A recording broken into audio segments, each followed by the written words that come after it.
al-ibratu bi umumil lafzi la bi khususis sabab. Itu terkenal sekali. Jadi Nabi karena seorang manusia, apapun hebatnya Nabi ini seorang manusia, tentu kalau ngandani cara Jawa atau menghitobi, pasti ngendikan sama yang di depannya. Tapi bukan berarti hukum ini khusus pada yang di depannya, tapi menjadi umum. Kenapa menjadi umum? Ya karena kebaikan itu boleh dilakukan oleh siapa saja. Misalnya Rasulullah ngendikan sama Mu'ad, ya Mu'ad inni uhibbuka, fala tada'anna dubura kulli sholatin. Wa fi riwayatin faqul fi duburi kulli sholatin Allahumma a'inni ala zikrika wa syukrika wa husni ibadatik. Itu jelas kalimatnya Nabi, ya Mu'ad, saya mencintai kamu. Maka jangan pernah engkau tinggalkan setelah sholat, kamu membaca Allahumma a'inni ala zikrika wa syukrika wa husni ibadatik. Ya Allah, tolonglah kami supaya selalu mengingat engkau ala zikrika dan mensyukuri nikmat engkau, dan tolong kami selalu beribadah kepada engkau. Lalu kalau melihat asbabil wurud, kalau dalam ilmu hadis biasanya disebut asbabil wurud, kalau dalam ilmu Quran disebut asbabin nuzul, tentu yang didhawuhi itu ya Mu'ad. Tapi Anda tidak boleh begini, saya tidak wiridan itu, yang disuruh Nabi kan Mu'ad, saya kan tidak Mu'ad. Itu tidak boleh seperti itu. Makanya kita tidak boleh terlalu tekstual, karena tadi resikonya Anda tidak mengikuti kaidah al-ibratu bi umumil lafzi la bi khususi sabab. Sebab itu saya tadi di kantor rektorat ya Pak Ordas ya, bilang nanti untuk kajian yang di kantor rektorat pakai kitab Syajaratul Ma'arif, karena kitab itu juga yang sekarang dalam proses penerjemahan saya dengan Pak Quraisyab di PSG, yang di sini pakai kitab Itqon. Nanti mulai bulan depan, karena saya dipaksa untuk meneruskan. Ini sudah kayak Tuhan saja maksa-maksa. Itu pakai kitab Itqon. Nanti babnya tak kasih yang mendesak untuk diketahui. Termasuk apa? Al-ibratu bi umumil lafzi la bi khususis sabab. Sehingga di Quran misalnya begini, ada cerita begini. Nabi Isa itu bilang begini, saya ini siapa? Saya ini adalah orang, kata Nabi Isa, wa ja'alani mubarakan aynama kuntu. Saya adalah orang yang di mana-mana itu memberi berkah, memberi manfaat kepada siapa saja. Itu jelas tentang Nabi Isa. Tapi oleh ulama dikasih judul yang umum. Babu nafil ibad bikullil bilad. Bab bahwa seseorang harus bermanfaat hidup di mana saja, kapan saja. Meskipun itu Allah cerita tentang Nabi Isa. Tidak bisa kamu bilang itu kan Isa, saya kan tidak Isa. Tidak bisa seperti itu. Isa adalah ibaratun an ahlil khairi. Isa adalah figur orang baik. Tentu yang dilakukan baik. Tentu kebaikan boleh ditiru siapa saja. Jadi sehingga nanti pada akhirnya nama-nama yang disebut Allah di Quran itu kalau nama orang baik tentu kita boleh ikut. Paham ya? Kalau nama orang buruk tentu kita tidak boleh ikut.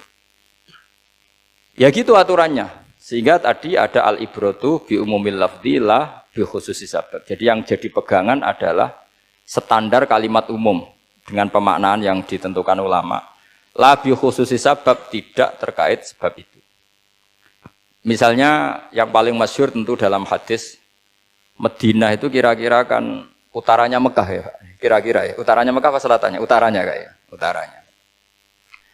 Dulu penduduk Madinah itu kalau bikin kloset itu, pokoknya kalau qada'ul hajat itu menghadap ke utara atau selatan. Terus kata Rasulullah, kalau kamu sedang qada'il hajat, sedang buang kotoran tuh jangan menghadap Ka'bah, juga jangan membelakangi Ka'bah. Itu Nabi redaksinya unik. Walakin syarriku aw gharibu. Tetapi kamu menghadap barat atau menghadap timur. Itu semua riwayat walakin syarriku aw gharibu, tapi kamu menghadap barat atau timur. Nah, artinya apa? Kata syarriku aw gharibu adalah binisbat di ahli Madinah, karena orang Madinah posisinya di utara Mekah. Sehingga kalau menghadap utara atau selatan berarti menghadap Ka'bah atau membelakangi Ka'bah, dan itu tidak boleh dalam proses qada'il hajat, masbak kotoran. Terus Nabi memerintahkan menghadaplah ke barat atau ke timur. Nah, al-ibratu bi umumil lafzi la bi khususi sabab juga direvisi oleh ulama begini, kecuali sebab itu ada ilat. Maka kalau demikian yang dimenangkan ilatnya bukan teknya. Saya ulang lagi, yang dimenangkan ilatnya bukan teknya. Kayak tadi, di hadis itu kan Nabi ngintikan apa? Tetapi menghadaplah barat atau menghadap ke timur. Tentu orang Indonesia malah kalau itu kebalikannya.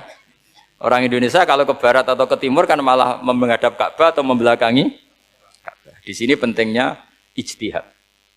Dan ijtihad ini lazim, bukan harus Imam Syafi'i atau Imam Malik. Semua orang normal pasti tahu proporsi kalimat tadi. Karena ada aturan al-hukmu yaduru ma'ilatihi wujudan wa adaman. Begitu seterusnya. Ini penting saya utarakan. Sehingga ketika Rasulullah sedekah dengan dinar dikasihkan fakir miskin atau dirham dikasihkan fakir miskin, pikirannya ulama adalah sedekah dengan mata uang yang berlaku saat itu. Tidak selalu ditetapkan dinar atau dirham. Begitu juga ketika Rasulullah dulu zakat fitrah pakai susu kering atau pakai kurma atau pakai gandum. Ulama semua bilang yang penting kuti ahlil balad. Yang penting makanan pokok di negara itu. Dalam konteks Indonesia tentu apa? Beras. Ini penting saya utarakan karena tanpa mengkaji ulumul Quran seperti ini, dan kita insya Allah bulan depan saya langsung bawa kitab Itkon. Di situ ada beberapa contoh. Harus seperti itu. Karena kalau tidak terikat sebab, itu nanti takutnya ayat umum menjadi liar. Misalnya begini, pernah ada aliran sesat dulu. Kebetulan di Jogja itu, saya lihat di TV. Entah salah kiainya, entah salah dosennya, entah salah siapa. Atau salah orangnya agak stres, tidak tahu saya. Semoga salah orangnya itu sholat menghadap 4 arah. Alasannya Allah nggak ada di mana-mana, ya sudah di barat, rakaat kedua ke utara, rakaat ketiga ke timur, rakaat keempat ke selatan. Itu uniknya itu ngawurnya lah, bukan uniknya. Ngawurnya itu dalil fa'ena matuwallu fatamma wajhuwa. Kamu menghadap kemana saja di sana ada ridha Allah. Sehingga semua ulama ketika bikin kaidah al-ibratu bi lafdzi la bi khususi sabab selalu menyertakan kecuali khusus sabab ini ada illatul hukmi. Maka itu enggak jadi. Kayak ayat tadi, kalau kamu pakai umumnya lafadz itu kan boleh sholat menghadap mana saja. Nah makanya Imam Syafi'i ketika ditanya, lalu ayat ini proporsinya gimana? Kata beliau, fis safar. Orang yang sedang di pesawat, mau sholat, tentu masuknya fatamma wajibah. Jadi dalam kondisi bepergian, yang kita ingin sholat, maka pakainya ayat seperti itu. Tapi kalau kondisi nomor, fawal diwajaka syatral masjidil haram. Jadi makanya ini penting ngaji ulumul Quran. Kita tidak bisa hanya megang terjemah atau megang apa, kemudian kita fatwa atas nama Quran dan hadis. Sehingga dulu syaratnya memang ketat, harus hafal Quran, hafal hadis, menguasai usul fikih, menguasai macam-macam. Karena tanpa itu memang tidak bisa. Sampai Ibnu Abbas ngendikan, kamu jangan pernah fatwa pakai Quran. Fa inna lahu wujuhan katsirah, karena Quran punya sisi yang banyak. Walakin hajuhum bisunnah. Kalau kamu adu hujjah, pakailah sunnah Rasulullah SAW. Karena di situ penjelasan Quran. Misalnya tadi Rasulullah ketika kondisi normal pasti sholat menghadap Ka'bah. Jadi kalau bepergian nanti unta, kata riwayat-riwayat, ainama tawajjahat bihi rakhilatuh, kemana saja posisi unta menghadap. Ada ulama yang berpendapat itu khusus sholat sunat. Kalau sholat fardu dalam kondisi ada punya mobil harus berhenti. Ini madzhab Syafi'i. Jika misalnya saya, Pak Harsoyo, Pak On, bawa kijang, mobilnya sendiri, kalau sholat fardu jangan mentang-mentang pakai kendaraan terus menghadap sekenanya. Kalau mau ke Banyuwangi berarti menghadap ke timur. Itu yang boleh hanya sholat sunat. Kalau sholat fardu harus berhenti. Karena kijang ini dalam kendali Anda. Kecuali dalam surah yang kendaraannya tidak dalam kendali Anda. Misalnya kita naik pesawat.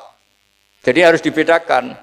Jangan mentang-mentang Nabi sholat di onta kemana saja menghadap. Tapi konteksnya kan onta ini, cara berpikir onta ini dalam kendali Nabi. Tapi kalau pesawat kan tidak. Jelas ya? Jadi makanya ini pentingnya proporsional. Jadi kalau kita naik kijang misalnya mau ke Banyuwangi, kalau waktu duhur ingin sholat ya harus berhenti. Karena yang aina matawat jahat bihi rakhilatuh, kemana saja kendaraan membawa kita, itu dalam konteks sholat apa? Sunnah. Jadi ini pentingnya ulama. Ini yang dikatakan al-ulama warasatul anbiya. Karena sanad ini musalsal, terurut sampai Rasulullah SAW. Terus ada lagi ayat umum yang akhirnya jadi judul umum. Misalnya begini. Kita tahu cerita Nabi Khidir, di antara ceritanya ada satu kampung itu pelit. Makanya orang pelit itu wajib didendami. Karena Nabi pun itu baik-baiknya orang. Kalau sama orang pelit tetap dendam. Karena buruk-buruknya orang itu orang pelit. Tahu kan alamatnya orang pelit? Qoribun minan nar. Ya dekat-dekat neraka itu. Karena al-bakhil qoribun minan nar ba'idun minal jannah. Jadi kalau sama tanya alamatnya ya dekat-dekat neraka. Singkat cerita Nabi Musa dan Nabi Khidir itu kecapean sekali masuk satu kampung. Karena saking kecapean lapar minta kampung itu menyediakan makanan. Istatama itu mereka minta makan, saking laparnya, saking karena di perjalanan yang melelahkan. Istatama ahla fa'abau ayudayifuhuma. Tapi kampung situ kampung pelit. Jika semuanya tidak mau yang ngasih apa? Makan. Tapi pas mau keluar dari kampung, ada tembok, ada kayak prasasti itu, yang mau roboh. Yang mau apa? Roboh. Terus sama Nabi Khidir, tembok yang mau roboh ini ditata jadi baik lagi. Nabi Musa kata Nabi Musa, kok kurang pegawaian mau medit, pagri mbok urusi. Jadi makanya dendam sama orang meditnya agak sunat. Karena Nabi Musa juga marah sama Nabi Khidir. Orang kayak kampung kayak begitu pelit kok temboknya apa rusak kamu benahin gitu. Terus Nabi Khidir menjawab, wa amal jidaru fakana lihulamaini yatimaini fil madinati wa kana tahtahu kanzul lahuma wa kana abuhuma sholiha. Begini loh, tembok ini adalah penyimpan harta. Penyimpan harta untuk anak yatim. Bapaknya dulu itu soleh. Artinya terus dibabkan oleh ulama. Babu ikrami sibyanil mu'minin. Bab kita memuliakan anak-anak orang soleh. Sehingga dalam adat kita menghormati Habib, menghormati Gus, menghormati anak pahlawan, menghormati orang-orang yang dulu berjuang kepada untuk Indonesia. Karena di antara yang dipertimbangkan Nabi Khidir adalah wakana abuhuma sholihah. Tentu kita menghormati putra-putri yang dulu mendirikan UII, macam-macam. Ya tentu proporsional, tapi tetap saja dapat poin dulu atas nama putra pahlawan, putra orang-orang soleh. Karena Nabi Khidir ketika mempertimbangkan itu, alasannya wakana abuhuma sholihah. Fa'aroda rabbuka yablugha ashuddahuma wastakhrijakan zahuma. Tentu Allah ingin kalau tembok ini roboh, kemudian kelihatan khazanahnya atau tabungannya, nanti dipakai orang-orang dolim. Kalau dipakai orang dolim, maka yang berhak tidak mendapatkan. Sama, negara ini itu dimerdekakan oleh para pahlawan supaya dikelola secara kesolehan, supaya dikelola secara orang baik. Maka orang soleh semua harus ikut kompetisi dengan tanda kutip merebut negara. Karena apa? Tapi tentu tidak perlu chaos, tidak perlu anarkis, karena tentu kemerdekaan ini dibela-belain supaya kita jadi baldatun thayyibatu wa rabbun ghafur. Sama, pertimbangannya Nabi Khidir, kalau ini kebongkar tersibak, pasti diambil orang-orang zalim. Dan akhirnya yang yatim tadi tidak dapat. Akhirnya dibabkan lagi di bab tertentu. Bab menjaga harta supaya tidak dikuasai orang zalim. Jadi akhirnya menjadi sekian varian ilmu. Pertama, varian ilmu bab menghormati anak orang soleh. Terus bab supaya harta ini tidak dikuasai orang zalim dan seterusnya dan. Nah, saya harapkan nanti dengan ulumul Quran kitab Itqan itu nanti aturan-aturan seperti itu tertanam pada Anda.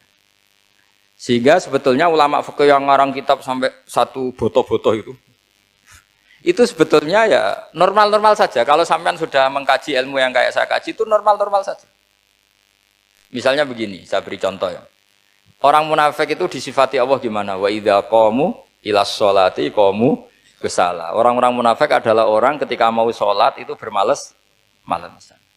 Terus kitab Fathul Mu'in atau Fathul Wahab atau kitab semua kitab fikih bikin judul gini.